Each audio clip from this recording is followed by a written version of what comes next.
I had cow heart a few weeks ago. Where? There's a Peruvian place. It's a Peruvian place in Buford Highway. I want to try that shit. I want to try weird, like, animal parts. They're supposed to be good for you. Like, a lot of the organ meats are supposed to be really, really good for you. Yeah, it was surprisingly good. Mm-hmm. Like, I didn't like it. What's the texture like? Steak. Really? Yeah.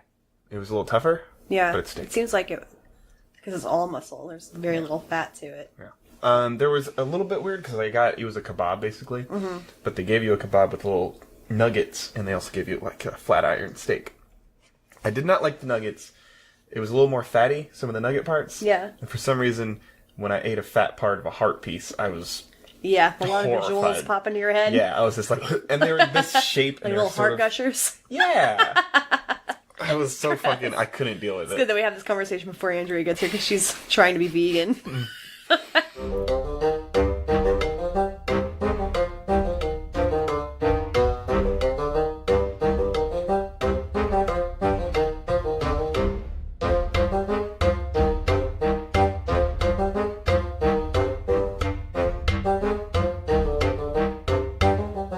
Welcome once again to Noah Snark. We're two former religious types, and current snarks take a look at religious media on its own terms. My name is Hillary. And I am Josh, aka Rage Monster Kirk Cameron. Yes. As we heard last week. Yeah, as we've actually intimated. And that snickering in the background. Oh yeah, let's introduce our guest, shall we? Yeah. This is my best friend, Andrea. She's going to be on this podcast with us today. Yay, nepotism! Huzzah! I am qualified for this podcast because I have always been a snark, but unfortunately, I was also very, very religious as a former fundamentalist who was very snarky about it. This is kind of my redemption, so thank you all for letting me... Absolutely. No, you're going to be a quality guest. You're also qualified because you watched the movie. Yeah, I did do the one thing I'm supposed to do today. So, We require very little. Sometimes I don't do that thing. So you're already making more points than I get at times. Have you seen this before watching it for this podcast? I saw this in the theater with my Fucking knew it. college fiance and his wonderful father, who resembles Dwight Eisenhower to a T. Thought it was important to impart these life lessons. I met both of these men. You definitely have. And I am I was so thrilled to revisit it. Was it everything you remembered? as a sane person? well, hold on. Before we get there, Yeah. why doesn't someone tell us what it is we're watching? Today we're watching Let It Burn, Fireproof, Fireproof. starring everyone's favorite forgettable child star, Kirk Cameron. Unlike The his tiny man in big man's clothes.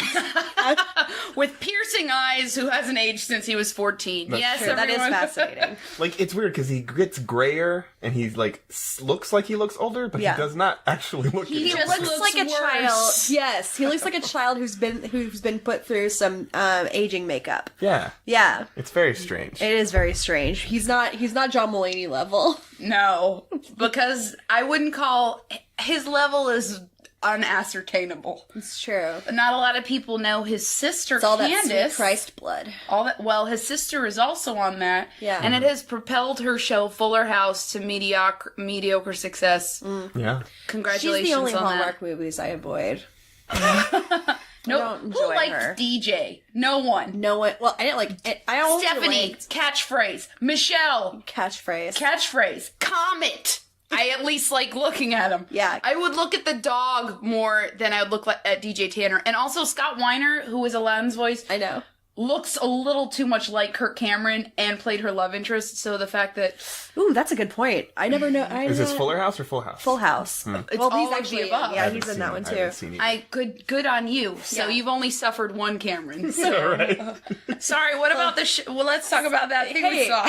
Oh, so Fireproof is a movie starring, as she said, Kirk Cameron. It's directed by Alex Kendrick, the man who directed our possible favorite movie we've done so far. Yeah, Facing the Giants. I think it is my favorite. Yeah, it's because it was the most Was it competent. watchable? It was more Watchable. than watchable. It was actually enjoyable, and it's about football. You know, I don't care about football.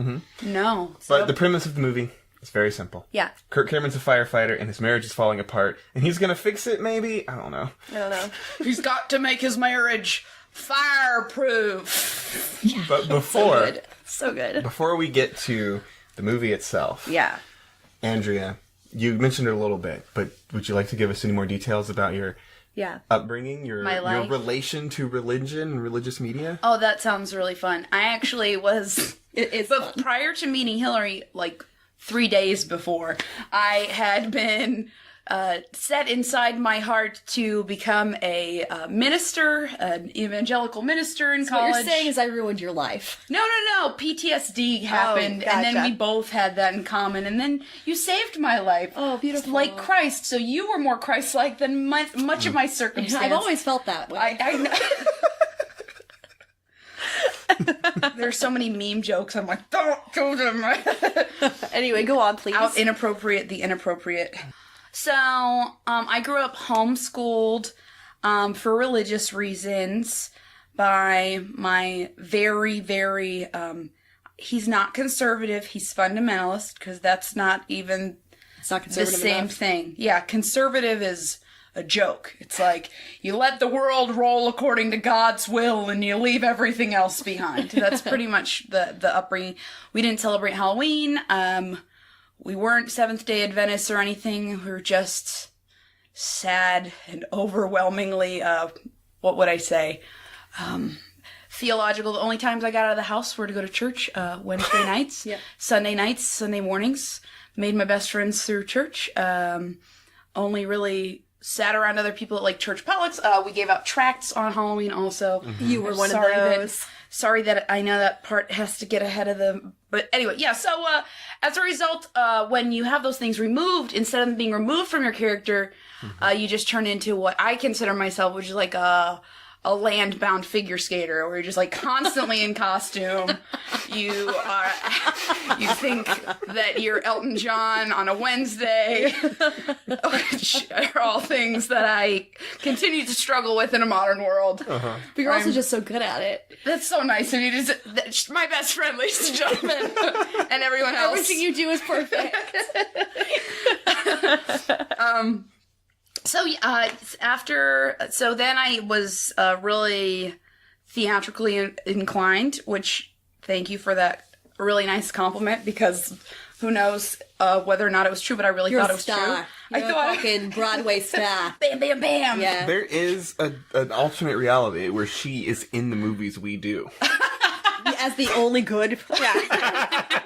I actually did struggle when I wanted to get into Christian media because I couldn't find any that was good. Yeah. And I was like, surely the Lord above has created perfect media with which to serve his children. You're like, I almost worked at Holy Land in Orlando. Oh, good Lord.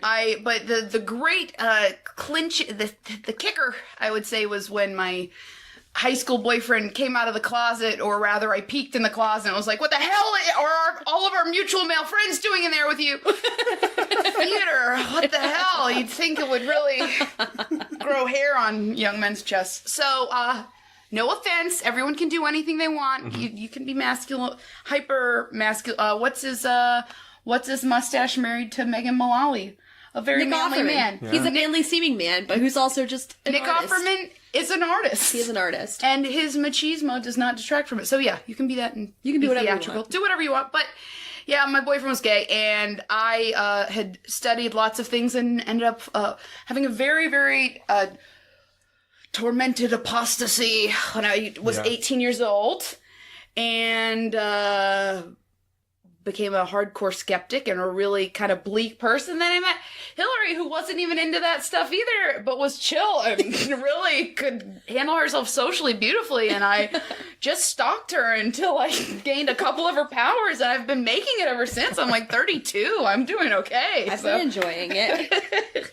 It's been quite a program. So, all right. Yeah. Good. Yeah, no. so Yeah, we'll have you on again probably sometime in the future, really and we'll get nice. into all the stories. yeah, because I'm like, oh man, I better keep this curtailed. So Oh, I thought you were. No, sorry. There's a child upstairs that likes to bang on the floor with, I'm assuming, a hammer. There's also a couple upstairs who likes to argue and fight and run around the house. that's perfect for Fireproof. You need it as background lights for the whole time. I hope the fight just leave it less in. of the child, less of the child, and more of the background arguing. Okay, so So- I assume I will take a back seat today. No, because no, no. We've got best friend powers going on. Well, it's not on purpose, but he's right. I know what's gonna happen. Yeah. I will say, You also will be the one steering the ship, as you always are anyway. I'm gonna try. in context to the movie, this movie did come out when I was in a really terrible relationship that Hillary greatly opposed, but deeply tolerated just because we're equal parts broken at the time. And I think I was in this relationship, despite having exited religion, I was in the relationship because I felt, hey, you know, once you give your body to somebody, you gotta give your soul and the rest of your life. Right. Which is kind of the philosophy behind this. A little bit. And it really makes itself known within the first scene, and I think illustrates everything that makes people in general uncomfortable with fundamental Christianity. So Yeah. You're absolutely right. This is a great movie for us to have you on to discuss. Yeah, it's perfect. because I'm sure, were you both appalled by this film? At this The first point, time I I saw can it. no longer be appalled. I've run out of there's no more levels of appalled. Oh. Don't You're take wrong. that as a challenge. It's not a you challenge. asshole. I've had it on the list. Oh, good God. I have one that will. Fuck, that will blow my mind.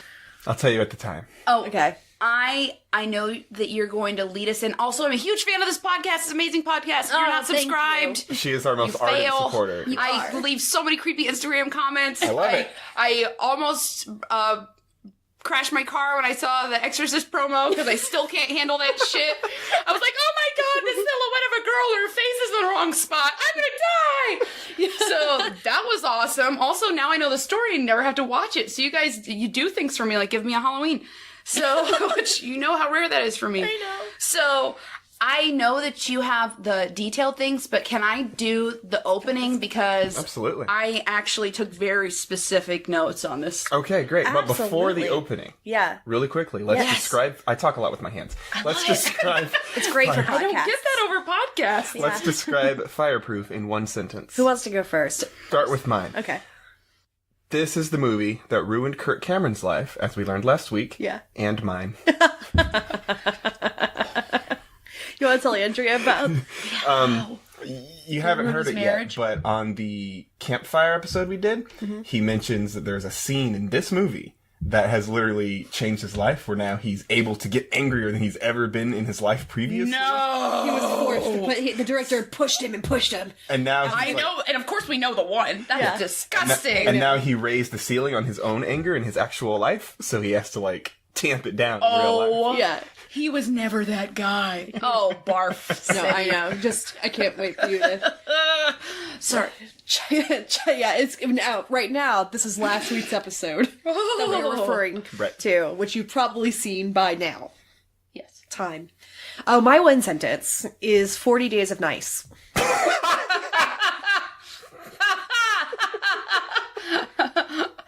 Excellent. I thought you'd like that. Yeah, that's good. I'm going to piggyback on that. I'm going to be like, a month without toxic masculinity. Huzzah! Oh yeah, That's great. A month and a half. A month and a half. month and a half. Sure. Month plus. But you said you want to do the intro. Oh, okay. So, this movie opens ridiculously. Yes. So, what I wrote down in my notes is weak-ass, Curly Sue-esque opening.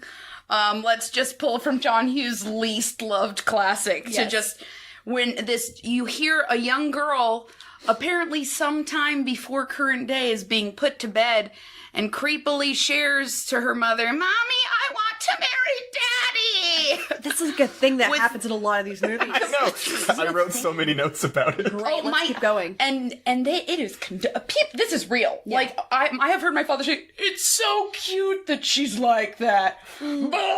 Not. It's Like not. nobody reads Oedipus or any Electra stuff and is like, "This is titillating material." This is healthy. This seems healthy. You immediately sense that the acting is going to be really disappointing because, like, it looks like a kind of a commercial. Like the quality of the filming is okay, but then you hear like the dishwater ass delivery from mom, who's just like, "Well, baby, your father's a great man. He's a fighter. He fights fires, but he's my husband." Like it's terrible. Oh, and it's intentionally attempting to be cute, Yeah. but it only just seems immediately putrid. Yeah, it's true. It just Okay. Cringy. So cringy. let me interject just a bit here. Go. Yeah. Because the child we're hearing is Catherine, who is one of the main characters of this movie. It is Kirk Cameron's wife in the movie. which means two things. Wait, I didn't know that. Yeah. So there's two things that we have to take note of right away. Catherine's dad's also a firefighter. And she really wanted to marry her dad. Do you know what? But you just reminded me of how when I watched this movie, I said the whole thing going like, "Where's their daughter? Why is she not a part of this?" Because they don't have they don't have a daughter, guys. Hey, well, but it's so obvious because they refer to the dad as a firefighter throughout the movie. JK, they never bring it up again. This movie's a garbage piece of work. Oh my god, There's I had no only- idea. There's literally one way you would know this is Catherine, and it's because they say Catherine's name. Yes. Her mom calls her Yes. Catherine. Hey, in Catherine. in one of the lines. Yes. And so you're supposed One. to know that that's who this is. Guess how many times I watched the first half of this movie? Twice. More than you want.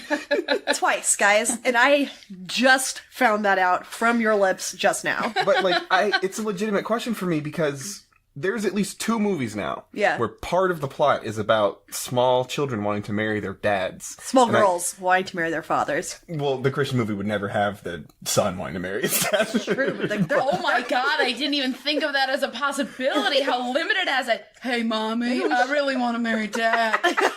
Honey, it would not end with, he's my husband. We're pulling you out of school, son. You're going to a camp. But like, why do Christian movies have this Electra complex? I do not know. Trend. It's very strict. Daddy Is this a deserves thing? to be worshipped because daddy is a messenger of God. Like, I think we all You grew up religious. worship daddy. Yeah, we Did you ever did. want to marry your parents? Yes. Oh, that...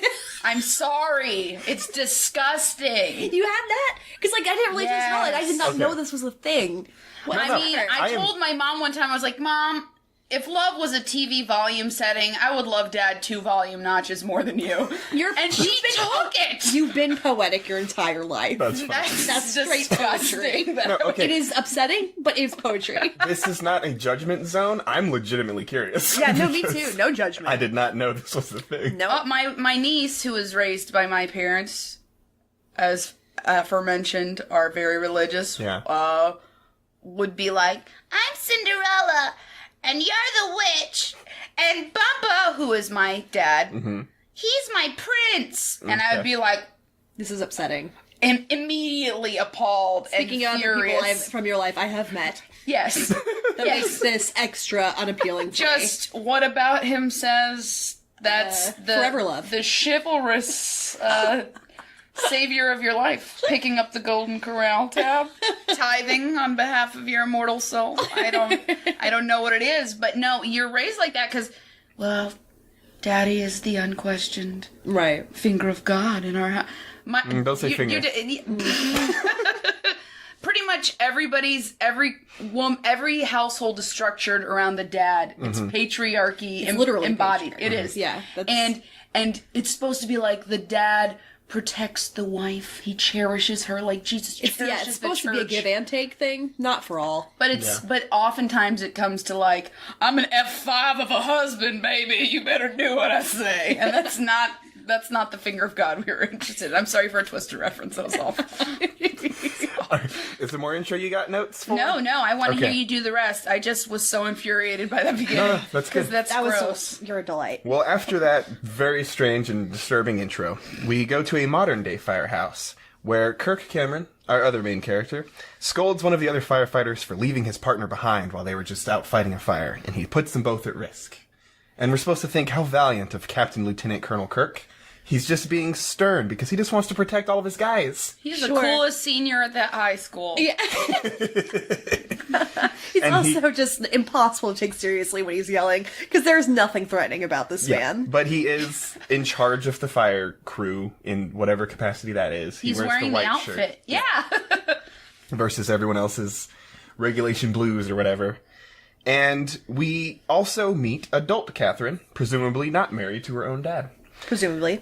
And this is, again, you've changed the way I see this entire movie now, and I have to reevaluate. But Catherine is a hospital administrator, and she complains to some of the nurses about about the trouble she's having paying for her mom's medical needs because her mom's had a stroke. And I had the Nurses thought, or racial stereotypes. Oh, because there's Oh, speaking man, of things that infuriating. we've dealt with through this entire podcast, this is always a thing. Yep. Yeah, the nurses Yeah. only speak in black stereotypes. Yeah. And facial. It's upsetting. It is upsetting. But It's the level of how Disney draws one person a princess and the other people are like blobs for noses. Like, there goes she comes, she's trying to buy bread. And you're like, that is not a person, that is a weird amoeba that had a basket. And that's who they are cast as, and they are better than that. And I know they just went and just sifted through some churches around, what was it, Albany, Georgia, and we're just like, you want to be famous? You want to be a famous racial stereotype? You're done. I also had the thought here, because I Want to Marry Daddy, Kirk Cameron scene, back to Catherine, her mom's had a stroke. There's opportunity in there for her. She's like, I've been thinking twice about my man now that Daddy's on the table. I've been waiting 35 years for you to become available. it's hard to... They live within driving distance. She's keeping him close. But we also meet the doctor, who clearly has some affection for Catherine, and... Or just women who look like Tall, that. potato-faced fella. Oh. Yeah. You have apparently a lot of guys in this sort of stuff look like potatoes to They you. do. No, it's like he's like a Just soap the opera blandest. potato face. Like Yeah. if you took a I'm not soap opera disputing. guy. Yeah. Soap opera potato face. You nailed it. That's it. He's got the hair for soap opera. Yeah. The other guy did not have But the hair. rest is disappointing. It's like he turns all the way around. Ah! No! Turn it back! Turn it back. It's those like close, set, downturned eyes. But in some guys makes them look like a puppy, and on some it just makes them look, like. so sorry if the family of any of these people are listening to this podcast for curiosity. I'm not. But I'm sure you have winning qualities that beat out your genetics. Acting's not one of them. Keep working on it. But Catherine goes to, I guess she's in a hospital or a nursing home, and she checks on her mom and hugs her dad a little too tightly before she heads home, where she and Kirk immediately begin arguing because there's no food in the house. Now, it's clear right away that Kirk is in the wrong, because he's expecting her to keep the food stocked in the house, despite, as she points out, having significantly more free time. Right. He works 24 hours, he has 2 days off. I know it's hard, but it's 2 days. It's clear to me that they're both in the wrong, because they both look like they ain't been eaten, because they are too skinny. They both look like the most khaki, skinny white people I've ever seen in my life. Yeah, he does not dress to make himself look like a full-size man. Her personality is only skinny. It's true. You're right. She's skinny, girl. Personality. She's skinny. Yeah, she's like, hey, everyone, give me your undue admiration.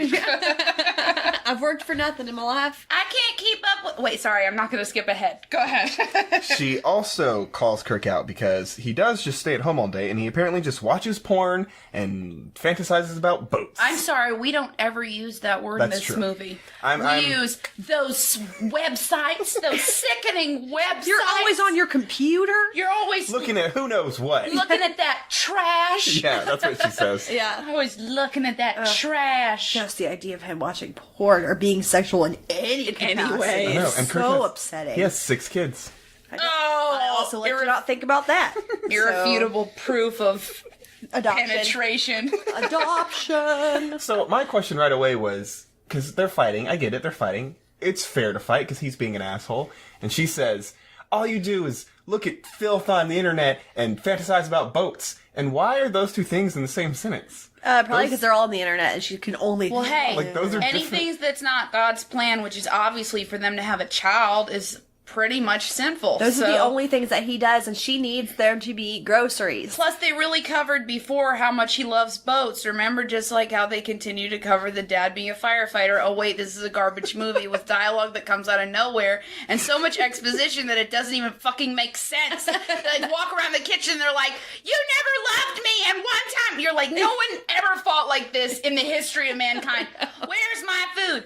Where's my food? Aren't I the man of the house? I hate you, and my mom had a stroke. Like, what is this movie? But I was like, does he watch porn about boats? Does he watch porn Boat porn. on boats? There are women just pleasuring themselves on yachts. Yeah. He's into like yacht porn. What he's actually doing is looking at yacht websites, which usually have the women all like in bikinis, like Mm. rubbing the boat. She's or just laying mad on the because she boat. was like, And she calls that porn. "That's porn to her." Yeah. That's what it is.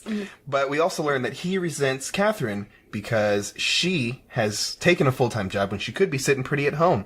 But she resents him. You know, on his fireman's salary. Right. Well, everyone knows God's expectation is for a woman to wither inside reading the Bible while her man goes out and fights worldly urges and brings the bread home. That's right. Didn't you all know that? Yeah. But she also points out... I know. I learned it. She also points out that he saves a lot of his paycheck for his boat. He's got $24,000 in savings. Yeah. When they could be using that to actually fix up And their about house. here is where it's like, well, who's taking care of their kid? What an oddly... Because he thought they had a Because I kid. thought they had a child who wanted to marry Kirk Cameron. Also, can we mention what an oddly specific thing to directly mention how much money is in the account? What great writing. Because I like to have a calculator out while I'm watching movies to be like... It's Chekhov's cash. But Kirk Cameron says that he's not going to give up his boat, so they all leave in a huff, and he's all frustrated. And that's the first scene of this movie. Also, Albany, Georgia. Is there anywhere you can boat near there? No. What lake is that near? Any don't think lakes? so. Well, he likes to fight fires, so he has to find water to balance it out. Oh, that's what it is. It's an elemental He's obsessed situation. with water. He's like, I've got a hose, I've got a boat. I got hose on my boat. Also, there was that weird... No, there's no body of water. I'm trying to think of other scenes where they're roaming around meadows that just happen to have crucifixes, but there's not really a body Oh wait, of water. remember when? Okay, no, he does mention like there was a day camp across that lake. There it is. I found it. Look at... Wow. There you go. Okay, well I'll edit all So this out. they saw a lake once, and he wants to be on it, so there we Very go. small lake. His Yeah. boat. He was looking at yachts. So Kirk is at the gym with his Marine minister friend, Sweaty while doing nothing. and he complains... He complains about how he can get respect everywhere else because he's a firefighter, except at home, so he's considering going to get a divorce. But he won't go to counseling, even though his friend recommends it. Toxic because masculinity. has ruined the party again. Again. So he's just gonna stay frustrated.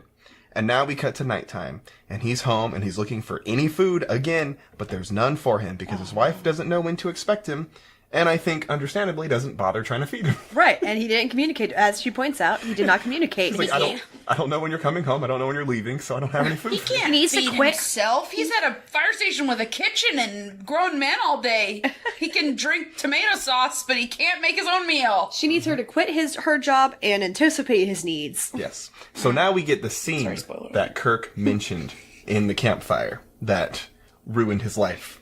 Because this conversation starts a fight about their finances and their responsibilities. Yeah. And Catherine accuses him of being selfish. And this sets him off, and he rants about how he fights fires, damn it. And she has no idea what he goes through. He does not say damn it. He is screaming and he- pointing in her face. Embarrassing. You foolish woman! His voice squeaks like a It's teenager. I actually put And that I in here. laughed, Yeah, and I me too. laughed. I would laugh in his face if he was I screaming put at me like that. Fights feel oddly up to like from 0 to 90 with no dynamics. Yeah.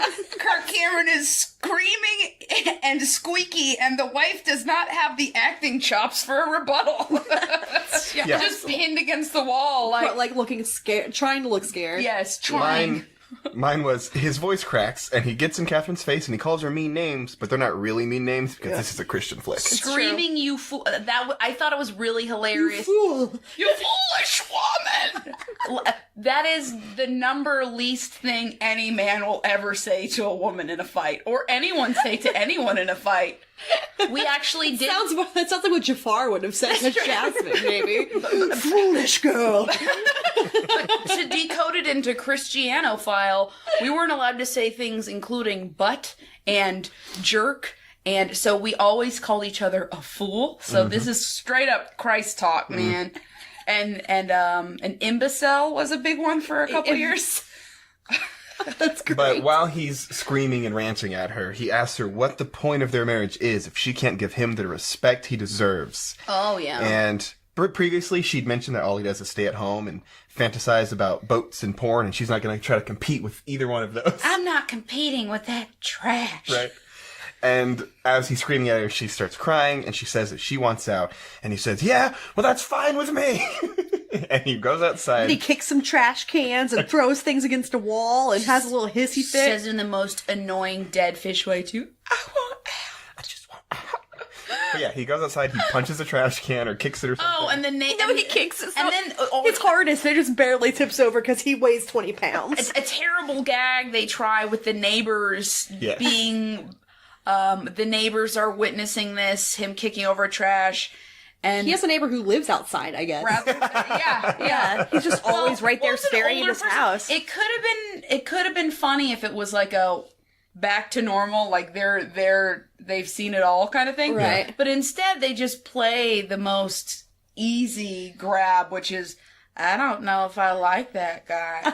Wow. Good call. Like it should have he been a screams in the middle of the night and kicks over trash cans. Yeah. but why are you out in the middle of the night and you're 82? Like get He is. a elderly. job, He just- Wilmer. It's like 9 p.m., I'm guessing, somewhere around 9 Yeah. To 12 p.m. Yep. Yeah.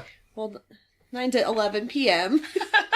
And he and his wife are just outside for no reason. Yeah, he's in Well, his to be little fair, night robe. he's not with his wife in No, this one. He's not. The He's wife only is out with very his Oh, wife he was once. there by We meet himself. her later, I'm so And sorry. I'm not gonna lie, guys, I love her. His wife? What the I love wife? his wife. Oh. She only wears curlers on the top of her head. Oh, and that's so I good. just want to see what that looks like when they come out. But yeah, they try to do this comic relief thing. This is, It's I think, failed. 4 times they do it. Yeah. They something try like to that. do like an earnest bit. It's Yeah. trying for like that kind of thing, but it's not a physical comedy. Yeah. In film school, we learned you either do drama or comedy. Yeah, and There's they try not to a follow up, dramedy category. and they try to do their biggest dramatic scene, followed immediately by their closest thing to a joke. Right. It's like, that does not, that's not how It that does not. The pacing is poorly executed. The post is terrible, and the shots don't tell a good story either. All of the attempts So at you humor tech are people suck failed. too. Yeah. But we're back at work now, where Kirk is still annoyed, and he's a little bit jealous at Marine Minister's happy marriage. You can see him Yeah. sort of seeing them smooch and, like, be real lovey, and he's just like, sour face. Sniveling. We're going on a date even though we're married this week. I'm going to come see my son graduate or whatever it is. Yeah. Yes. And then we get a scene where Kirk rants to his friend about how horrible everything is, while Catherine's stereotypical nurse friends encourage her to get out. So we get the sort of back and forth where they're both completing each other's sentences about how their marriage is terrible. And it's probably the most effective direction we've seen in possibly any of the movies we've seen That's so film far. school tidbit. When you want to develop a relationship between two characters, you use syllogism. So Right. both characters are doing the same thing separately. It's like they belong to be together. It usually happens in romantic comedies, but they're trying to do in this piece of shit to try and indicate that there's some chemistry between these obviously unlovable characters. And when I say it's the most effective, I don't want to pretend I'm giving it a lot of credit. I'm just saying It is the most. it is competent. Right. It's not terrible. Right. So Kirk is on the phone with his dad, reiterating for the 3rd or 4th times now in a row in subsequent scenes that his marriage is in shambles. And Kirk is interrupted by the alarm, and he has to go out and do fire department stuff now. Yeah. So it's like, what? This is the 4th time we've had the same conversation. Yeah. And you get getting interrupted redundant. by the fire alarm. Just don't do it.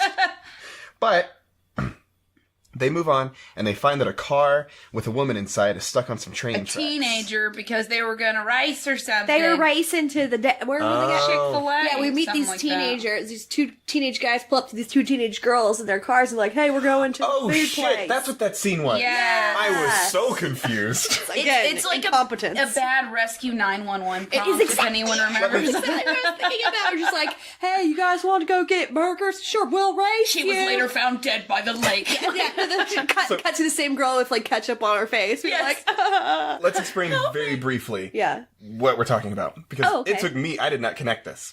There is a scene, I think, before Kirk Cameron calls his Yes. dad. Yes. Where we see 2 groups of teenagers Right, in different going to cars. a Chick-fil-A, I guess. No, I mean, yeah, they just Racing to something. They're Yeah. gonna go race Yeah. because they're in Albany, Georgia, and what else is there to do? I think they're Right. going to the diner or something. And the boys Yeah. say, if you beat us, we'll pay. And the girls cheat, they go before the light turns green, and it's a whole thing. Yeah. Then there's a scene where Kirk calls his dad. He gets interrupted by a fire alarm. Right. And they find the girl's car on train tracks. Holy shit. I Yeah. did not connect that at all. Yeah, it's is like they fun. ran a All learning light new or things. something. But that's what they're up to. Yeah. And they try to move the girl. They can't get her out, so they have to cut the car open. Except now a train is on the way. And because it's a movie and they want to create some stakes, they're unable to contact the train operator for reasons unknown. Yeah. They're just currently unable. They were not able to get, yeah. And so, she's gonna get squashed and everyone's gonna die. Well, her mostly. So everyone rallies and they try to grab the car to push it, but it's stuck because the car is a complete wreck. And you're wondering what she hit. I am, at least. Well, we skipped over the dialogue that he has with her when he first runs around the car to talk to her. Oh, that's right. And it sounds like it's like an 8-year-old playing with his G.I. Joes. Where are you hurting? And she's like, my neck is hurting. He's like, where else are you hurting? My back is hurting. Yeah. They keep saying hurting. It's the weird. I'm like, my back hurts. That's what you say. No. It's the pacing of it is all like a weird stilted Southern. That's like a Southern person trying to read a line. I don't think Southern people are dumb, for the record. I think Southern people are brilliant, but there are not a lot of portrayals of Southern people in movies, and these people aren't actors. They're just randos. Also, yeah. And you can really feel it. You Kirk can really Cameron feel it. cannot maintain his Southern accent. It comes and goes. Does he in try to waves. have it? I didn't even Every notice now and he tried then to have he'll it. throw the twang in there. No. But even when he's awful. talking to somebody else who is actually Southern, he's not able to maintain it. No. His Whatever. name doesn't even sound Southern. Caleb. His dad always said Caleb. Are you kidding me? Caleb is a super... Caleb. Is it I Southern? know so many Southern Calebs, Yeah. and they're Wow. just good old boys, and I can't Really? stand them. Yeah. Never trust a Caleb. Never trust a Caleb. Well, unless he's gone on the love dare. That's coming up. But everyone's trying to get the car moved. They realize they can't push it, so they're going to have to lift it and move it. And it's very heavy. So some of the civilians that are also on the scene decide to join in. I love this scene. So it is a... I got like super into it. I'm Right. like, get it, guys! Oh, God. Everyone jump in there! This was the best scene that Marine Minister's in. Yes. Because they managed to move the car about 3 feet. Yeah. But it's only just enough because as they're trying to get out of the way, the train is barreling down and will not stop. Right. And Marine Minister, Kirk's friend, Right. is the last person near the track. Right. Also, we're pandering to every damn person that loves Jesus movies. I wrote a list of Heroes. everyone All that the heroes. Everyone that hates Hollywood is lifting Southern accent equivalent of Daisy Mae vocal fry screeching at the top of her lungs. Oh yeah, she keeps going the whole time. Like a fucking Cher reunion concert. I don't know where that came from, but it is like everyone. It's like here comes this forgotten character, this Hollywood's most forgotten character. It looked like I could hear a Fox News caster being like, "It was really incredible the way they showed people who are never shown." Because everybody who was lifting, like the whole town pitches in or whatever, and the feeling is gross. Like you're like, oh God. We're really trying to lift a certain, we're really trying to give exposure to a certain way of life, and I'm not sure I'm comfortable with it. But just as the train comes by. Oh, because it's a military guy. That's what I'm saying. Yeah. And it's like a bunch of different, Yeah. And then you said the last guy carrying it is the guy that's the good friend, yes. Yes. And so he's the closest to the track, so when the train comes by, he is maybe 3 inches from it. Maybe. And no one is really sure, so he scrunches in as far as he can, and his helmet gets knocked off of his head. Yeah, it's great. And he's just like, ah! It's a great scene. It's like, actually very good. He does that very well. This was the most suspenseful and worthwhile scene of there are 2 scenes that are worthwhile involving action and firefighting behaviors. Yeah. This was a good one. This was a really good one. And that's why I say the friend got the best scene. This is Even my with that personal I freaking, agree. help me, firefighter! Yeah, the woman, just a teenager, kept screaming, and it was very annoying, and it kind of distracted from the fact that there's actually drama happening. I don't think that's what actually. I don't think people scream like that for that long. When I don't know, maybe I'm wrong. I haven't been in those situations a whole lot. You know, the friend goes to recover a little bit. He's just like, he's praying. He's like, oh God, I made it. And then he tells Kirk that he broke his record for how close he can get to dying without actually dying. And Kirk's like, hey, don't do that. Let's try not to break that record again. He's like, I agree. I didn't do it on purpose. It's true. This is a very realistic way to. And once By the way, he sucks as a chief. It's not a good chief. Hey, just don't die, okay? Great. Let's not try. maybe don't put me in the back of the car then. Yeah, but give me some actual support. Oh, lift some weights. But back at the station, it also inspires a bit of conversation about where he's going when he dies. Yeah, this is where the atheist starts asking people where they think they go when they die, which doesn't happen. Right. To be fair, I think he's the undecided guy. No, he's not. He's the one who's like sure he's going to. He's like he's going to the ground. You're thinking of there's a white guy, and there's another black guy. Yep. There's Kirk Cameron, and then there's his friend who's also a black guy. Yes. Yeah. And there's the black Kirk's guy that's friend- faithless, and then there's the white guy that's Clueless. indifferent. Very. Yeah, I was talking about the first person to ask is the atheist guy. I don't think so. It is. Because he mentions it because... I know think where he I'm mentions- going. I ain't going nowhere. Yeah, because the other firefighter says... what does he say? He says, something about dying. And the friend of Kirk Cameron says, I know where I'm going when I die. And then the other, new guy, he asks everyone where they're going. And then that's when the first That is guy not who at all asks... how I remember that scene. And then the first guy who asks is like, I know where I'm going too. In the ground. With dirt on top of me. Nope. We watched two different scenes. Although, again, the characters that don't know or don't love Jesus are the ones that are like, diddly-doo! Like the They seem happier than Chris, like all the other people. But they also seem so two-dimensional. They really do, you're right. But really the only relevant part of the scene is Kirk is also undecided because he's asked where he's going to go when he dies and he's like, I don't know. Yep. And that's really all that this matters about. And it doesn't really matter. Caleb isn't into church, man. He's just into his boat and his his special porn. websites. It's porn. Pop-ups and boats. So we're back at home and Kirk's parents have come to visit him and he argues with his parents about his marriage and his mom tries to help. He's a straight dick to his mom. He basically gives his mom the finger and tells her to fuck off so he can talk to dad. Yeah, and she'll talk to him and he doesn't even look at her. He just says, Dad, can we talk alone now? Oh, And then he's like, why did you bring her? Like, that's Yeah. my fucking mother. so disrespectful. Well, I think that was to play into the big surprise that we'll the get to twist. at the end. Yes. The twist. I don't Then remember M. what the Night twist is. Shyamalan. I don't remember what the twist is, guys. But Kirk basically hates his mom as much as he hates his wife. Yeah. And so he complains to dad about her. And he just How says... could he be poor with women when he's so cool with his mom? Mom, get out of here. I want a sandwich and dad time. Go. But he just says she grates on me. And dad points out... And all she's doing is asking him any nice, normal question. And Caleb, are you okay? Mom, stop getting in my feelings. It's like so ridiculous. And while he's talking to his dad about it, dad points out that we've clearly been doing better. You've seen it. And Kirk says, yeah, I've seen it, but she's kind of a bitch and I wouldn't blame you if you got divorced. Yeah. Like, he's so... She really gave you a hard time. He's like, well, it was mutual. Can I also say that this is another problem of fundamentalism? Growing up, I did not value my mother's opinion very much, especially in my teenage years.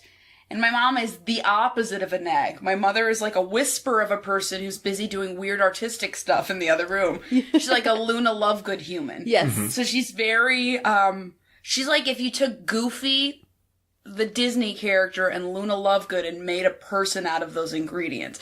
So there is nothing to feel overwhelmed with by that person. It would be stuff like, hey, could you please put up your socks? And I'd be like, Mom, Dad's the head of household, I'll ask him. And like, that's not okay. That's very common. okay. And if the only thing I might appreciate this movie doing is possibly turning some light on that not being a good way to go about things. Yeah, you're right. There is a positive.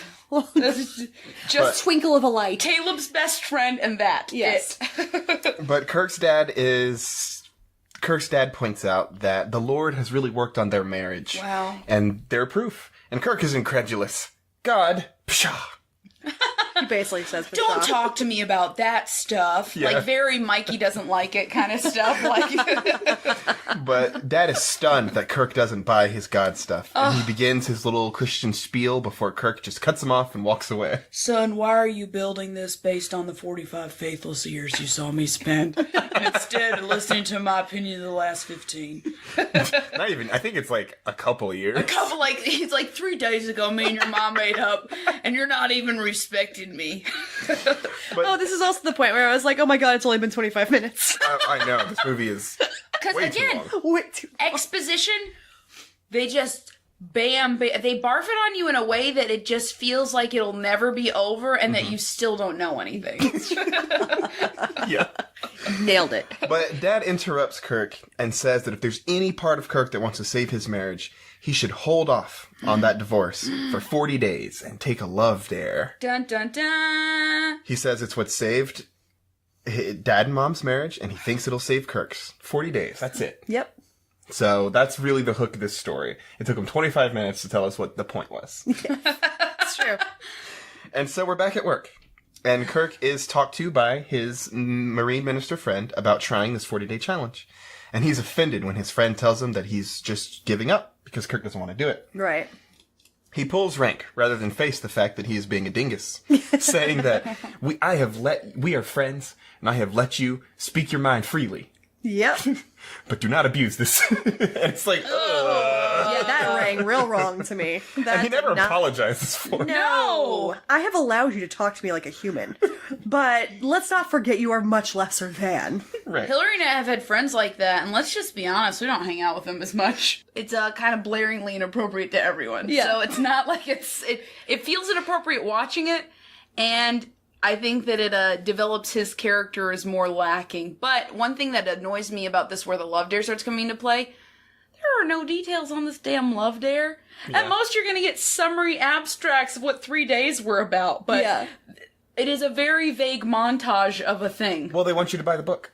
That's right. Yeah, Wait, yeah. there's a- Oh, it's a There's an real actual book. love dare book. I knew that. Your Yep. poor mouths. No, the never book go to existed before this Lifeway? movie. Yeah, hanging out with Lifeway Christian Bookstore. When I was 14 and 15, I went to Lifeway so that I can get the appropriate accoutrement so people would know I'm one of them.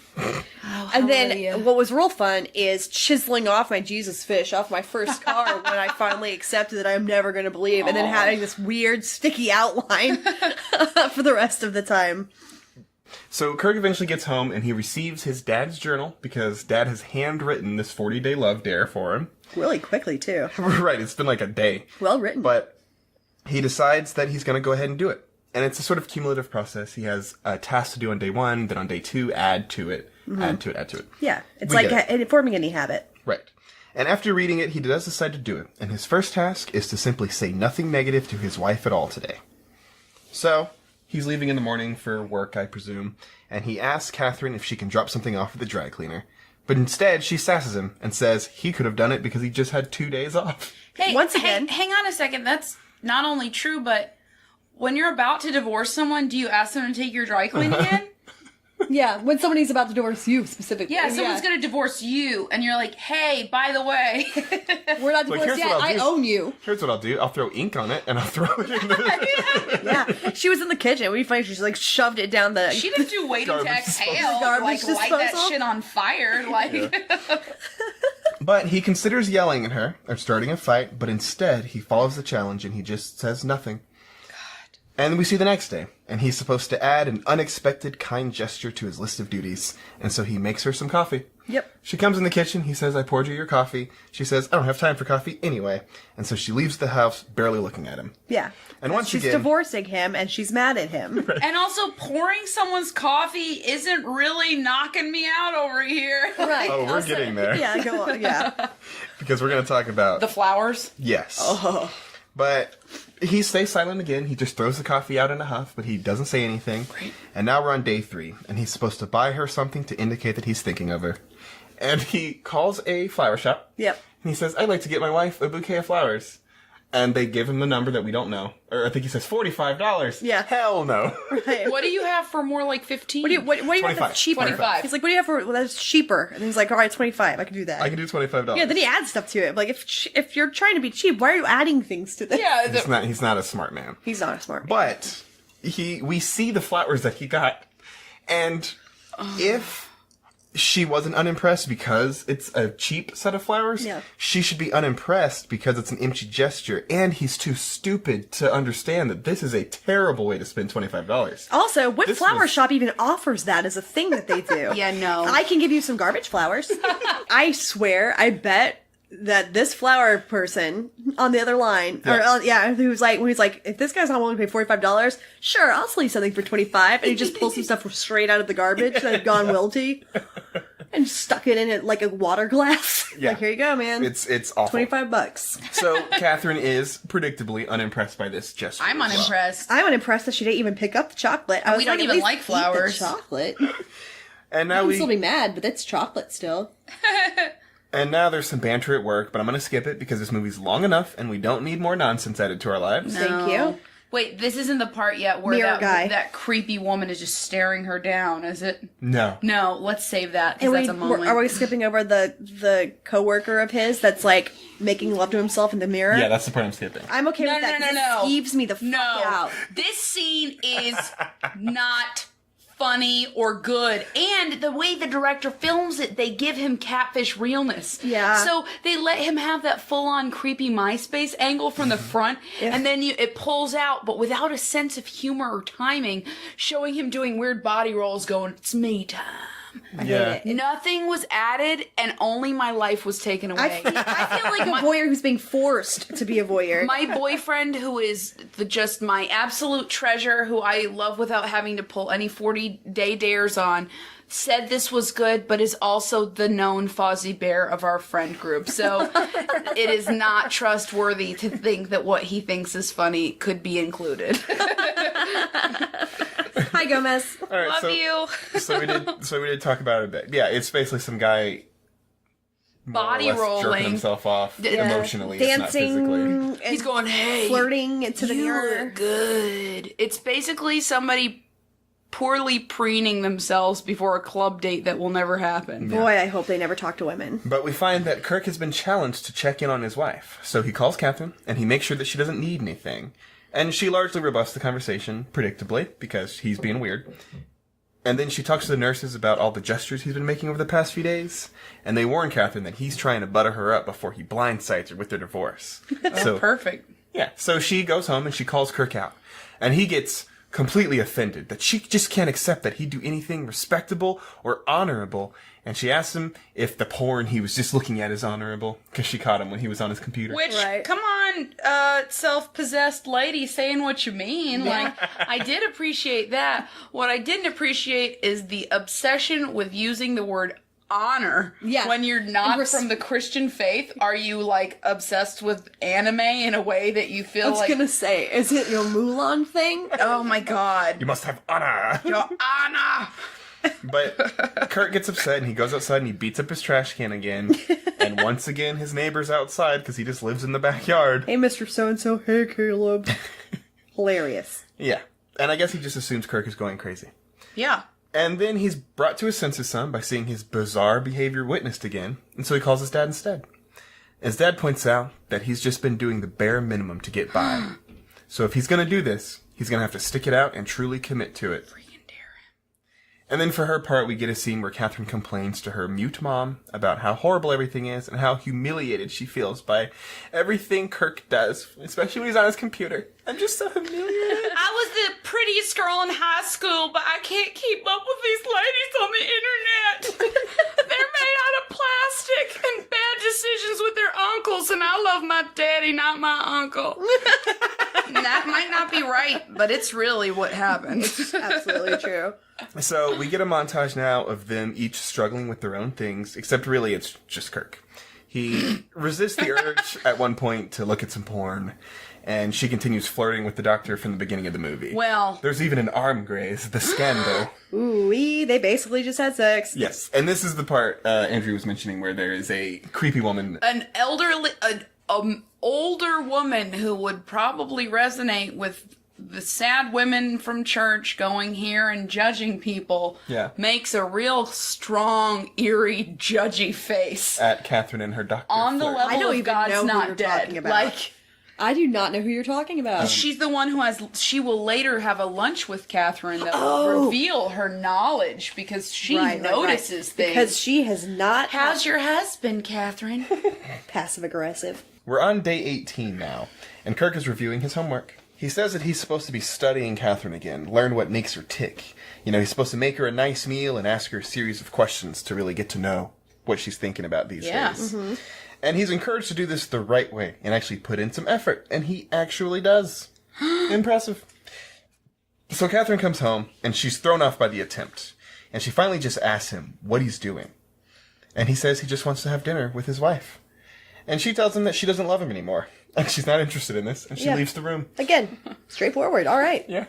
Now, he's a little upset, and he gets a little bit teary before he goes outside again to probably beat up a trash can.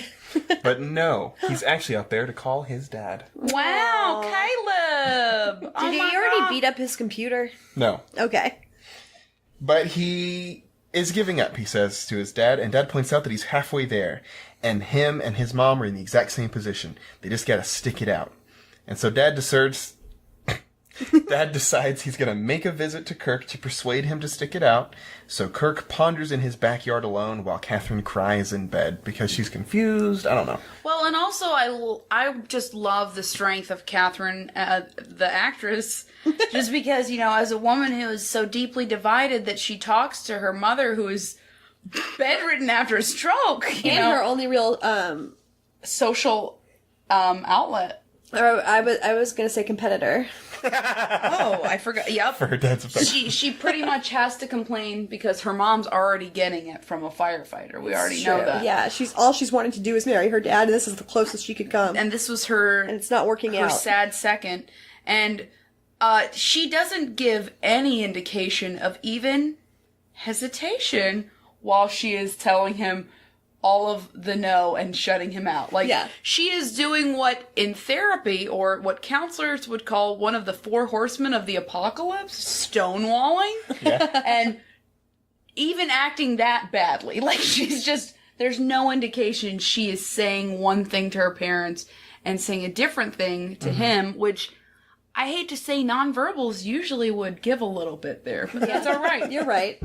It's all right. The next day, Kirk is talking to his dad, and Dad points out that Kirk's mom had a pretty good attitude about their whole love dare process. Oh yeah, he said, your mom had a pretty good attitude about it. But he nonetheless assures Kirk that they have been there, and he knows exactly where he is right now. It's a bit of foreshadowing. But... This is exciting. I don't even know where we're leading to. And Dad parlays this into a conversation about God and Jesus and all of that stuff. Ooh. Because Kirk has largely ignored the Bible verses that he's been including at the bottom of the journal pages. The dad at this point and Caleb just actually look like they are a page from an L.L. Bean catalog. The only thing that is redeeming about this is I was like, those trousers are sharp. Yeah, well done. Yeah, but in a sad, in a way, if you can't golf, you can wander around a wooden cross that's been abandoned in the middle of the woods. And they do this one shot where he's like, Dad, she's just not listening, and all I do is love her. And then they do that dramatic reveal. Sounds like somebody else you might know. Oh, yeah, that's what he does. That's right. And he leans on the cross. He's like, oh, yeah, tell me more about that. Is a really delicate... Yeah, not now! Director using a delicate hand here. But yeah, basically, someone's rejecting your love for them, even though, you keep doing it. And he's like, it sounds like Jesus, doesn't it? And then Kirk is supposed to be like, oh my God, I'm devastated. And then he goes back and tells his friend, I'm in, buddy. I love God too. Right after this conversation? He goes back. This is supposed to be really fresh. I watched this today. Remember, he goes back and tells only redeeming part of movie friend. Right, he tells a friend. He's like, I'm with you. Oh, I'm yeah. one of you. Okay, yeah. And he's like, oh, you're my brother from another mother now. Yeah. And he was like, With calm down. I'm not all the way. But we have the same father. Thank writers. Oh my God. But yeah, so he goes, after he converts with Dad, he goes to the fire station, they talk about it, and the friend talks to him about his love dare and how it's going. And Friendo points out that his marriage has not always been as good as it is. Because... And he said, wait, have you and Tina really been going through it like this?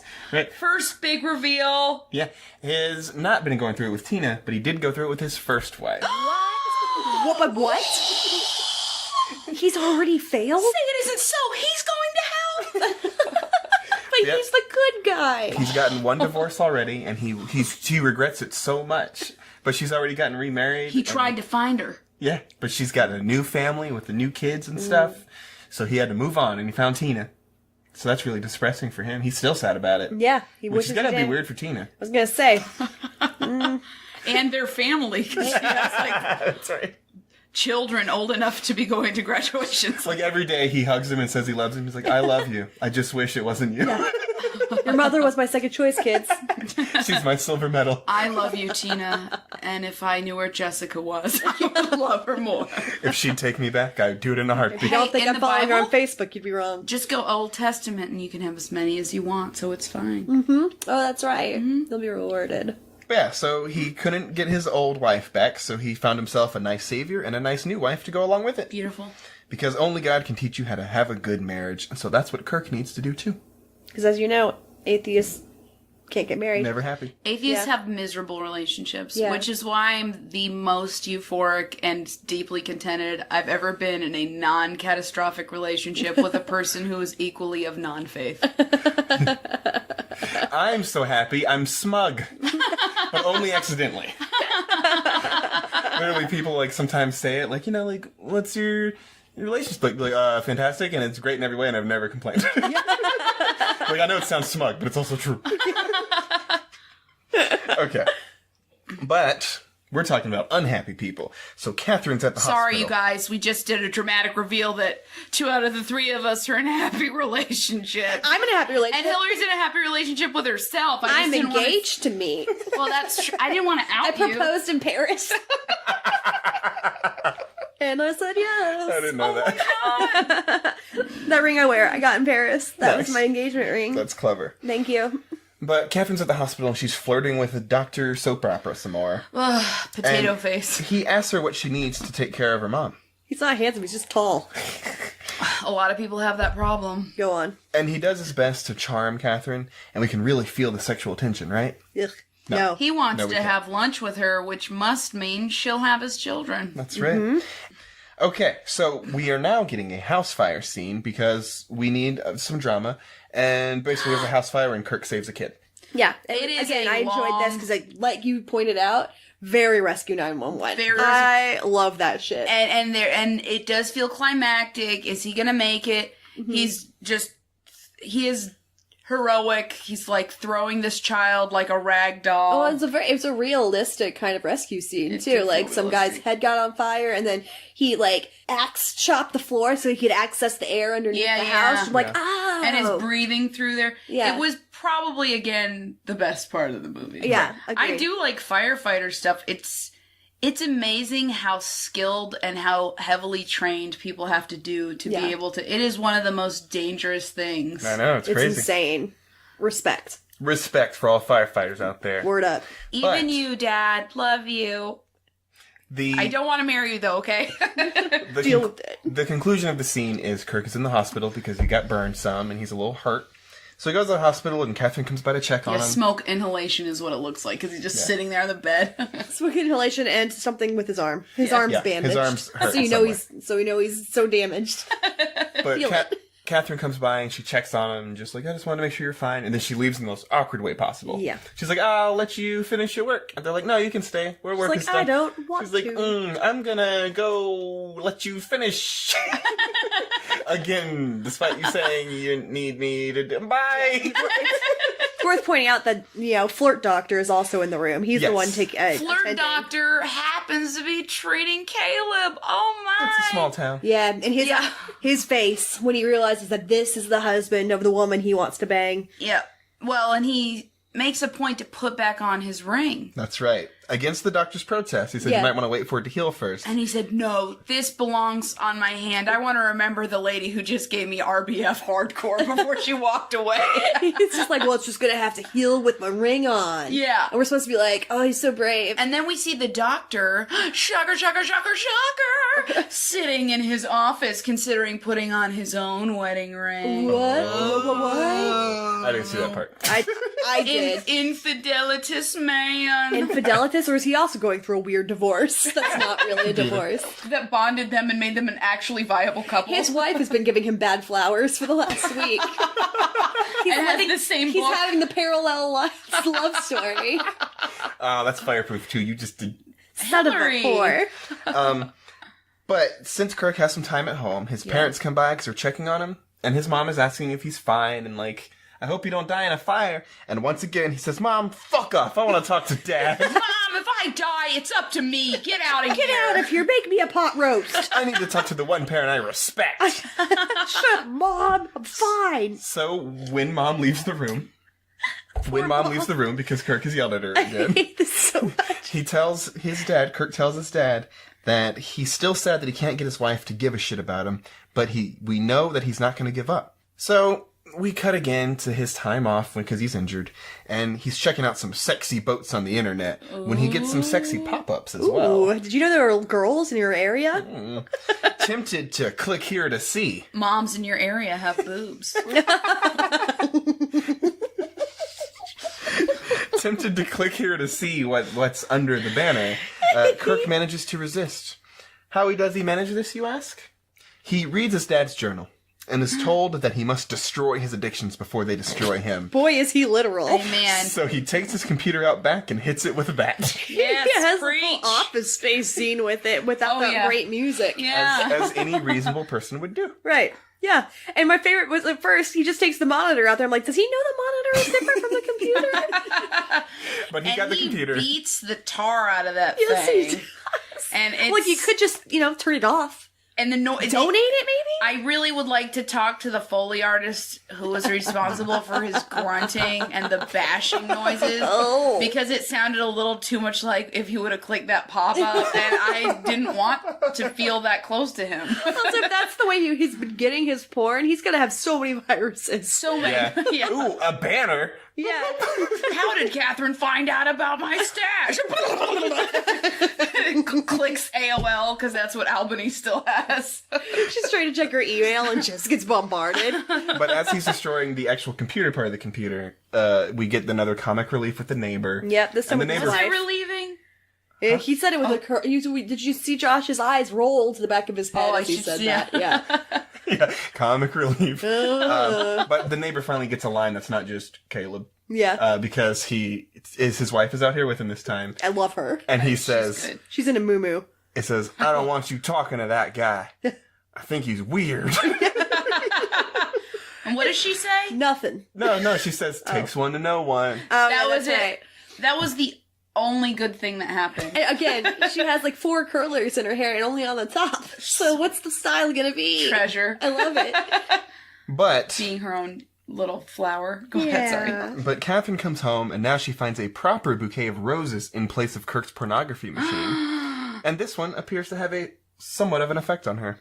So she leaves a note for Kirk in the morning. Well, she also saw the computer in the trash. Right. She put the 2 and 2 together. Right.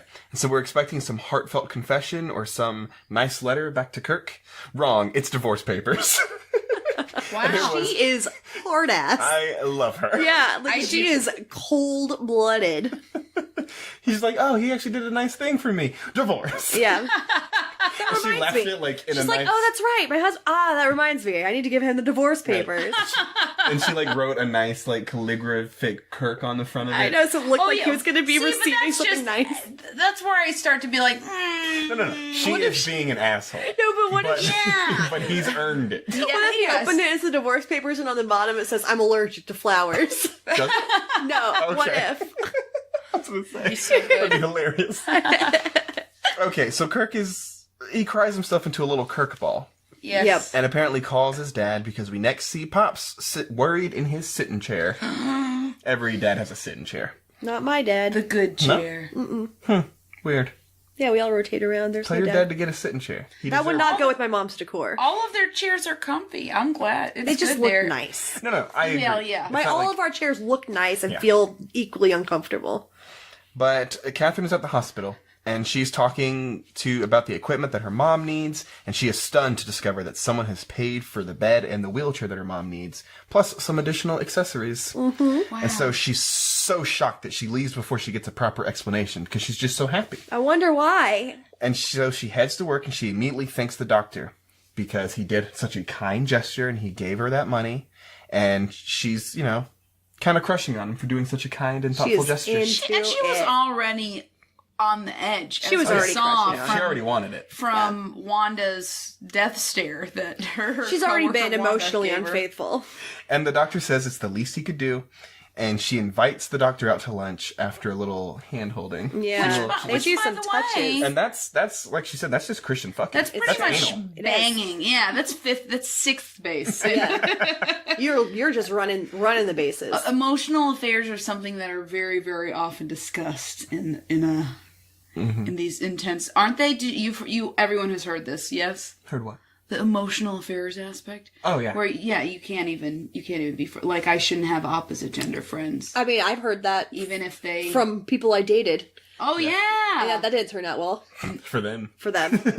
It would just So, Kirk is still at home, and he's recovering, and he finds a love letter that Catherine's kept from the doctor. It's not a love letter, but it's like, I always think about you, and I just want to Yeah, it's touch your inappropriate. face with my face. It's inappropriate for work colleagues. it was not married work It was a colleagues. little too intimate. Yes. So, Kirk heads down to the hospital to tell the doctor to fuck right off. You can't have my wife. She's mine. Yeah. It's a commandment. He says none of that, but this is better than that. It's true, yeah. It is a dumb cafeteria fight, and it is. happens. Yeah. And all of the people who are fist. yes. Oh, yeah, he literally says, what is it? Because he put his Thanks wedding for ring on. fixing my wedding ring. Thanks ring for fixing finger? my hand. Ring finger. It's like my ring finger's stronger than ever, or something like Yeah, that. something- I don't know. yeah, and Puts that's up his fisticuffs. and the ladies who shouldn't be stereotypes but are notice and do their ooh. Whisper, whisper, whisper. Whisper, gossip, gossip, gossip. So, Catherine ends up in the cafeteria alone because the doctor doesn't show up. And this is when she talks to Wanda. We're calling her Wanda. You just made that up. No, I called her Wanda she before. called her I Wanda said earlier. Wanda gave her a Oh, 50 right yard on. death I stare. was there. But Wanda sits down, and, she's the nice nurse, not one of the gossipy ones that we've been getting thus far. Which is why she's completely alone, because she sits in a cold chamber of judgment. Yep, this is the same woman, and she asks Catherine how her husband would feel about all the furtive touching and stolen looks between her and the doctor. And Catherine gets really uncomfortable and tells her to mind her business and leaves. Yeah, once Maybe again. you should stop paying attention to other people besides yourself. Mind your own. Yeah. And now we get another montage that catches us up on where we are. Kirk keeps hoping Catherine will come around, and he prays a lot, and he goes to work and does all of his firefighter stuff, and he cleans the house. And Catherine just mostly ponders and reacts to the fact that he's actually doing some work around the house. Well, nobody does any emotional work, period, in this movie. Everything is completely action-based. Even the woman who talked to her, who was supposed to be a good Christian woman, was just being a biatch and calling her out. She wasn't saying, I'm so sorry you've been having problems. Do you want to talk me." about it? Yeah. Yeah. Yeah, but let's be honest just about this judgy. montage. It's not about Catherine. No. It's about Caleb winning. No, it's about the nephew of the producer, and his nephew has a band, and they really need an excuse to play the entire song from the nephew's band. Is that really what No. happened? No, that has to be what speaking of nepotism, it's the only way. But also just, So honestly, they were like, we just need a reason for him to play the whole 3.5 minutes of this song.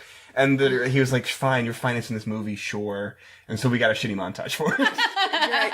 you're 100% accurate. And You also, have to- this is just another one of those things that comes up every single fucking movie we watch. Yes. There will be a black stereotype. Mm-hmm. There will be a girl who wants to marry her father. There will be terrible, terrible Christian rock. Yes. Yeah. Over The a montage. terrible Over a Christian montage. rock is always very much like it is coming right before the climax. Yep. Yeah. Like the denouement cannot happen until remember what's in the God's Not Dead? You had to go to the fucking concert. Yeah. Like, get me away from this. At least they were actually famous. Like Christian famous, but famous. yeah.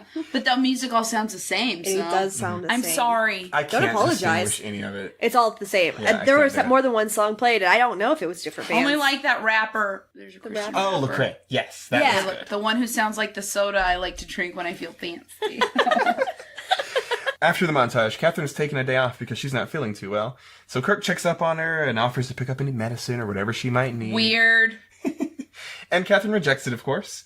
But he does end up bringing her Christian Viagra. Chick-fil-A. Filet. And it's the soup, and he brought her the shitty one. He brings her like a weird. It's the chicken noodle soup. It's the and she's chicken noodle sick, soup. But that's the worst thing on their menu. Well, and she's And, not good you at know- eating it anyway. But She's that whole scene is just him bringing it in and then making sure that you still see the containers. So, It's true. but And Catherine explodes from the horniness. oh yeah, It's like, wow, they do a lot of Chick-fil-A. they do a lot of eye fucking while he's like gently patting her head with a ew, and washcloth. because he's being daddy. He's being daddy. Oh my god! Oh my god. It's come back around. Oh, This movie is a circle. now I can't resist you, daddy. But Catherine I finally... heard him watching movies where they were calling him daddy, and I thought that was our Nurse special me name. back to health. But Catherine finally asks him what exactly is going on. And Kirk finally explains that he's got this love dare thing, and Catherine reveals that she found the journal yesterday. So Because she is a snoop now. Where was he keeping it? They share a house. So In his jail wallet. I assume he wasn't really keeping it a secret. well, he had it in his locker at work first. Yeah.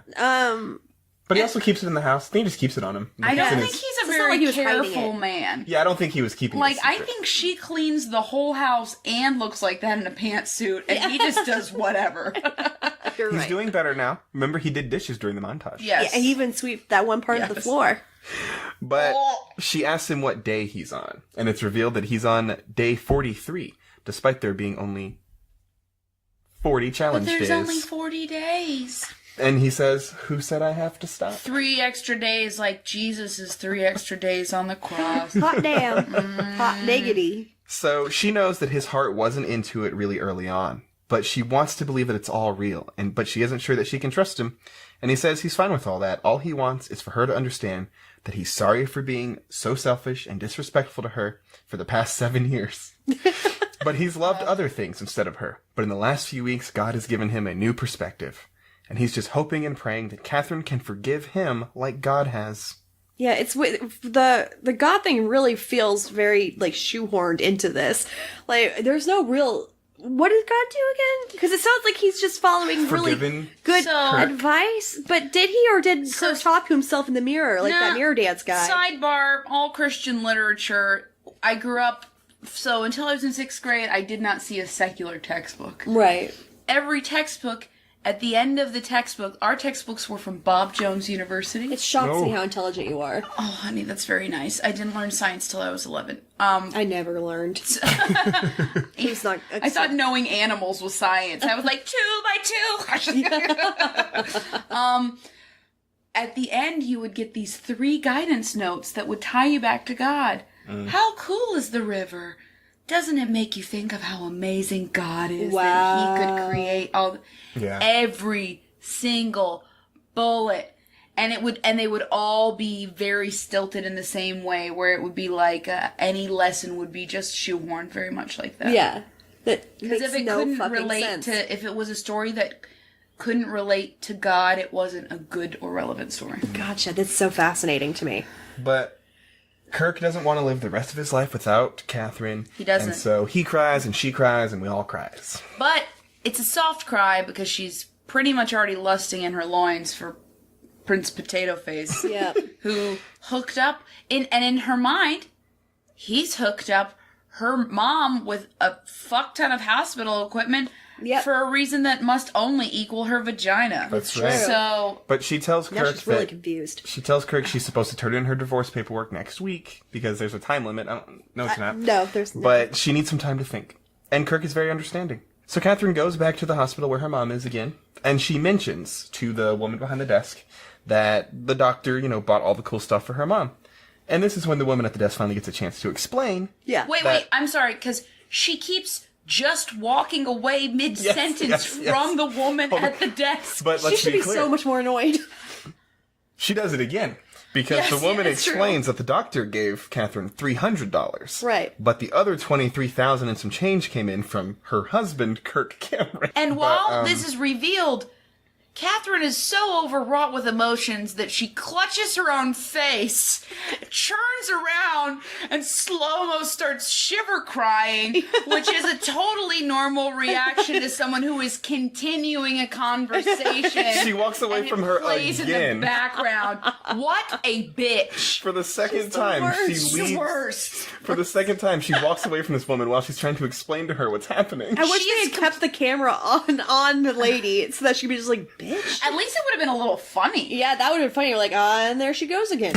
Yeah. That would have been good. That would have required And more you have direction. cancer. But there's actually a kind of funny moment in the There's no conversation boat money. when she explains it, because she says, "Oh no, all that money came from your husband. He told me not to tell anybody, but I didn't know that applied to you." Since you're Thought his you wife. knew. Yeah, why would that be a He secret? came in here on a third Tuesday, and then he. Yeah, she ugly cries. she garbles and she just leaves again. With prey hands in her mouth. I have been such a last just. But the reason she leaves is because she has to rush home and find her wedding ring. That's right. She puts it on in tears because she's so overwhelmed that Kirk did all of that for her and in secret, and he never said a word about it to her. It was fire level chivalry. That's right. Even when she was saying that she's not sure she trusts him yet, he never mentioned it. Which, to be fair, is a baller move. No, it is. It's a baller move. I do like charity given in secret. I was gonna say he finally understood what philanthropy or like true giving being is. a half of a marriage where you prioritize your family Right. because you're married. Selfless. It's like his only selfless act. Yes. Yeah. But she tries to fancy herself up a bit before heading down to the fire station. She like ugly cries and brushes her hair. Yeah, and she's like, "Stop crying," which is actually I'm gonna use eyeliner now. While it's still crying, Yeah, so it's just coming off. It's true. So she shows up at the fire station looking like a badger because she's gonna reconcile with her husband. She does not look like a badger. They're shocked. But she's in a pretty dress. The back room is shocked because Catherine is here, and Caleb goes, "My Catherine?"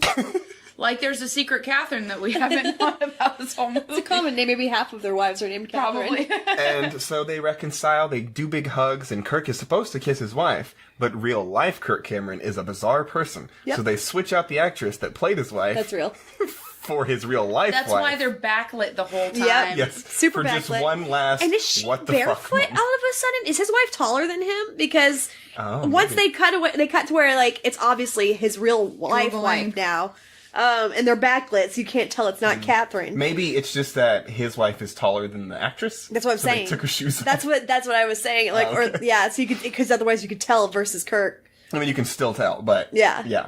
And then there's a stupid moment where the firefighter, somebody says like, "Captain's out there starting a fire," and the dumb guy's it's like- like, "What's he doing starting a fire? We're firefighters." And it's like, get the fuck out of it. It's an obvious metaphor, you idiot. Yes, not that kind of fire.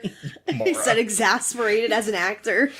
And now, here's for the one last twist that Hillary does not remember. Oh, So Kirk talks to his dad about how everything worked out and the love dare has changed his life. And, you know, it's like, it must have been really great for you when you did it on Mom. And Dad reveals that it wasn't him that used it on Kirk's mom. Kirk's mom did it to him. Oh, caught up in the game. I did not see that. Women can do love. Kirk's mom is the only reason that him and his dad worked their marriage Yeah, out. and you're a dick to her, Kirk. And Dad rewrote the journal in his own handwriting because he knew that Kirk wouldn't accept it if it was from his mom. Oh my god, that's insanity. They really need to have a family counseling Kirk, session. not every woman is a heartless Bathsheba. Come on. So Kirk realizes that he's been treating his mom like shit the whole movie and his whole life. Right. And so he feels awful, as he should. Women Yeah, are he people too. This is not it shouldn't have required this big ol' surprise ending for him to realize that, but whatever. So he runs away, and he goes and apologizes to his mom now. So at least we kinda close the loop on Kirk's misogyny. Through these entire movies. And she completely Only dusty Southern woman does. It's okay, Caleb. I It's still love you. great. It's fine. You treated me like shit for 35 years, but... I like you pooping on me. That you did it when you were a baby. Come on, give me some more. Get out of here. So that's it. This movie's over. Oh, thank God. Wait, they renew their vows in front of that creepy ass cross now because they're course both they do. Christians, and that's the name of the game. Yeah, Abba, thank you. I needed a happy ending. I love it. So that's I my wanna know. favorite part of the movie is when Andrea sings. What's the name of the game? So let's really quick talk about the best and the worst. Best and the worst. Okay. Do you have a best and worst, Andrea? Yeah, I can easily do best and worst. Hit us. Number worst at the sharply from the beginning, that squeak confrontation of screaming and the really obvious chemistry fail.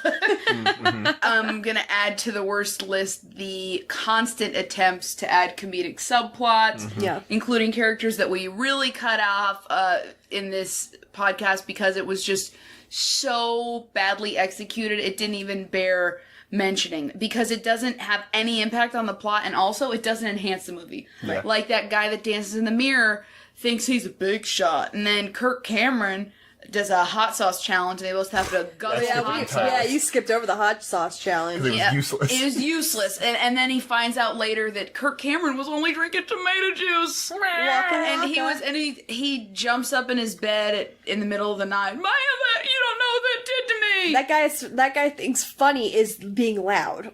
Yeah. He was really funny in high school, and He was the loudest one in high school. I celebrate your high school career right now, but not this contribution. So what was the best? The best of the movie is by far possibly loosening some really ill-advised stereotypes based on race. Yes. That's good, while somehow buttoning it up on the women's side. So you could have negative stereotypes against black women, but here's a real faithful, cool man of color. So Yep.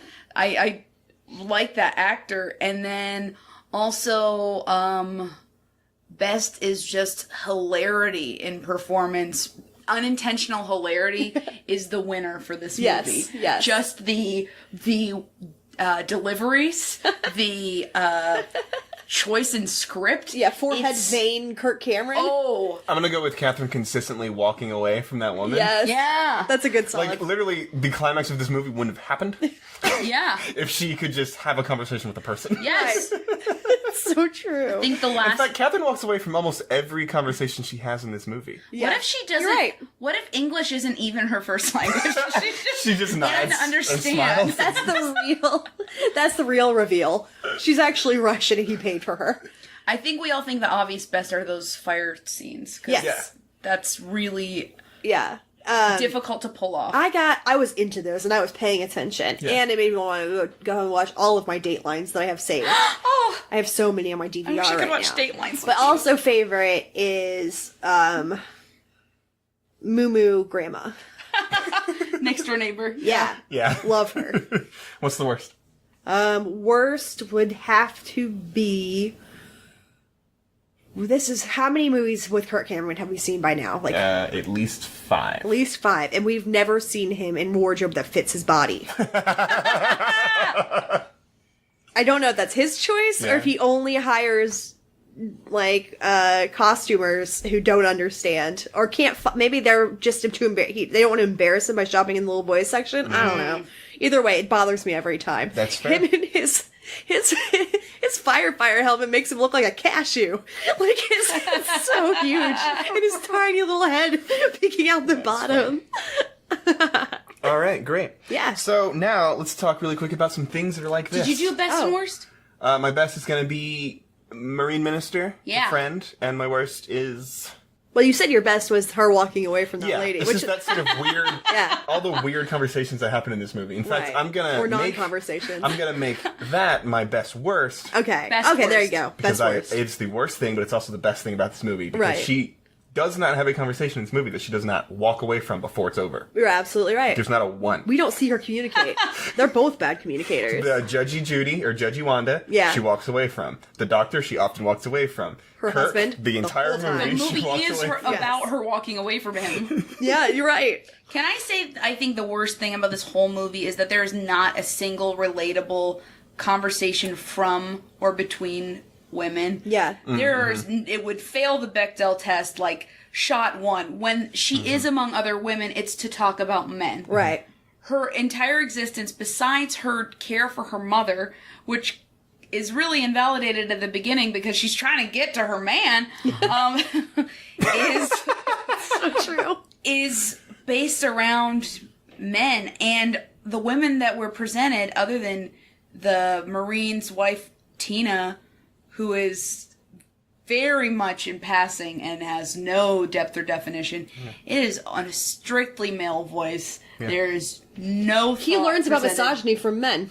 Well, and then you find Yeah, out. his His dad points it dad out to teaches her. him how to not be a misogynist. Well, and his mother was the person who gave the framework in the first place, but she's given no screen time. or credit. No really. special bond. You don't see any credit from their No. marriage because you don't see them interact with each other. No one is defined. And the only way, as a woman, that you get respect is from being a bitch because you have strong values. Yes. Mm-hmm. That is a really, really weak array of opportunities to relate to as a woman. Absolutely true. You win. But I have a thing like this that people should watch instead of this. Oh, okay. That is going to blow your mind. Just give me a second. I'll explain it. Okay. Mr. and Mrs. Smith. Okay. Think about it, okay? It's about a failing marriage, but ends in a reconciliation. And causes a failing marriage in real life. Yep. They take a love dare, except the love dare is murder. Mm-hmm. And just like in Fireproof, when the big secret is revealed that he and she are mutually murderers, they finally understand each other and decide to work it out after all. It's perfect. I repeat, a perfect analog to Well this done. movie. Well done. Let's slow clap. Watch Mr. and Mrs. for Smith Josh. instead. It's a lot prettier. It's a lot It's prettier. a much It's a lot more- prettier with yeah. prettier people. in a Better sad looking way. people, better though. acting. Not a great movie, but compared to this, are you kidding me? Yeah, it's fantastic compared Yeah. to this. And like you said, it has a nice real life Yeah. element. Life ruining. Do you have any things like this? I knew I forgot something. I That's did fine. not think about that. I pretty much nailed it, so. You did. I don't know how I could possibly beat you there.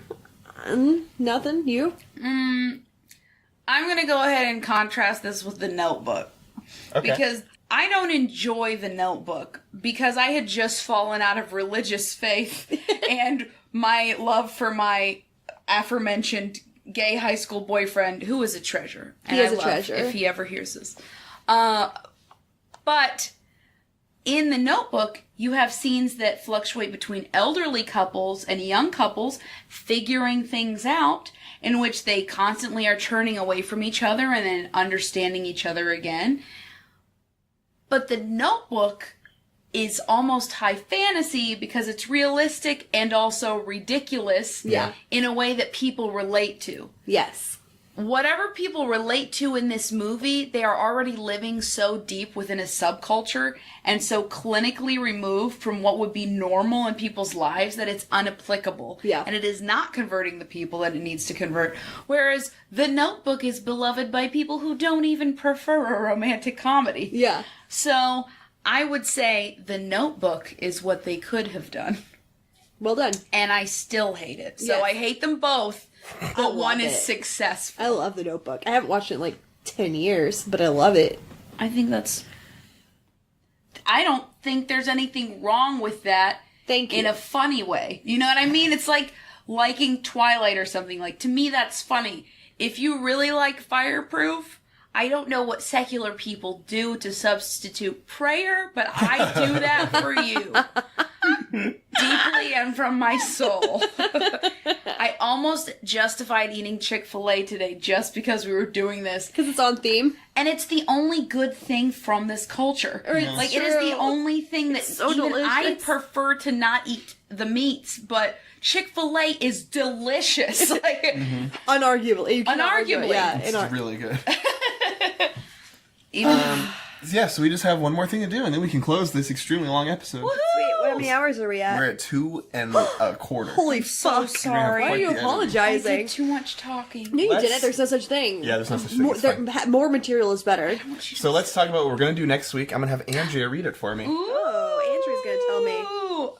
Next week, Noah's Snark podcast. Subscribe, like on Facebook, find on Instagram. That's not what we're doing. No, sorry, just the... This is... will be. Oh no, that's fine. No, Oh, no. that's not on there. I'm just saying. Okay. I was introducing it. Oh. Noah's Snark podcast will be covering Judas, the Last Days. Finally. We have technically already done this. Yeah, like a year and a half ago. We're just going to release it. But let's give a really quick intro for it. Okay. It is a comic book about Judas. Yes. He is immortal and cannot die, but wants to die. Yeah. It's the first comic book we've done on the show. That's all we're going to say for now. That's all we're going to say for now. I But- don't have many memories about it. Yeah, but I have you on microphone, Cool. so I know what I you're can't saying. wait to hear what I thought. Oh, and also, just to clarify, this is the end of Kirk Cameron Month. Oh, another blessing. Christ Cameron Month. Bless you. Bless you all. God bless us, everyone. Sparkle forest, sparkle Fuck off, forest. December. Get away, Chris. Kirk Cameron Month. And remember, as Andrea was just saying, Yes. if you like the show, please give us some 5-star reviews. 5. Subscribe. Subscribe. But on the app that you use, just be like, 5 stars, it's the best show I've ever heard. And tell all your friends to do the same thing. Like yeah, it's or if it's like 5 stars, they seem to be doing their best. That's fine too, That's as long as it take comes it. with a 5. spread it like the gospel. And tell your friends about us, because we could use the publicity. Yeah. That's why we got Andrea to come with us. because We're here to entertain Andrea you. is publicity. We're popping now. Oh God. No pressure. You're our most famous guest so far. We would almost call you our Hail Mary. Do you have an Instagram, Twitter, anything you'd like people to follow you on? Yeah, I'm revamping my old work at Nerdtrition. Hillary and I originally had a podcast with our friend Robbie, but I am now taking it rogue and taking Nerdtrition into the year 2019, which is just basically a way to ethically treat your body well while still being conscious of foods in a way that helps you lose weight, feel great, and It's be kind to nice the to the environment. world. Yeah. Yeah. Yeah, I love So- it. I support it. I'll probably be helping wherever I can. Nerdtrition. Nerdtrition. Cool. Links to everything else are in the description of this episode. That includes social media links, the website, and at the website, you can email us for our mailbag episode / segment that's coming up. Yes. So send us something that's on your mind. It Yeah. can be rude. Just it can story. be nice. If you have a story you want to share, maybe. Story? Yeah. How we change your life. Oh yeah, that'd be great. I'd love to hear those stories. One time I told you that all the Touched by an Angel Adams were dead. Oh, that's right. You were the one. We acknowledged you. I heard it. I heard it. Yeah, Andrea was the one who pointed out that every Touched by an Angel died in a horrific manner. Yes. Yeah, every Iteration angel of Adam, death has died prematurely. In horrible, And that is, horrible ways. I'm sorry, Adam and Andrew. But thank you for that information. I had no idea. And thank you, listener, Thank for you. listening. Thank you very much. Bless you, everyone. Yes. Bye.